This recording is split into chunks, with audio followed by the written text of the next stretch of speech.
কলেজে যাওয়ার পথে যখন আমি গাড়ি চালিয়ে যাচ্ছিলাম, আমাদের বীরপুর গ্রামের বাঁ হাতেরটা মাদ্রাসা আছে আর ডান হাতে আছে পাম্প। আশেপাশে গ্রামের মধ্যে কোথাও পাম্প নেই, শুধু আমাদের বীরপুর গ্রামে পাম্প আছে। আর সামনেই আর হয়তো 1-2 মিনিট হাঁটার পর সামনেই একটা স্কুল, আমাদের গ্রামের বীরপুর স্কুল আছে।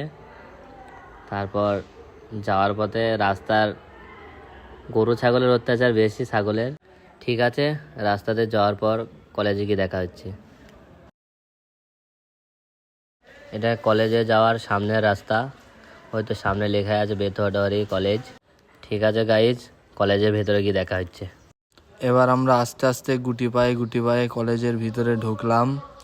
এবার ও বলছে কোথায় যাওয়া যায়, বলছে চ দেখে আছি ভিতর দিকে গিয়ে কি হচ্ছে। এবার ও বললো ঠিক আছে চ। আমরা দুজন এবার আস্তে আস্তে ভিতরের দিকে যাব। দেখো ও বলছে চ তুই আগে, যাচ্ছি আস্তে আস্তে। দেখো আমরা কি করতে থাকি।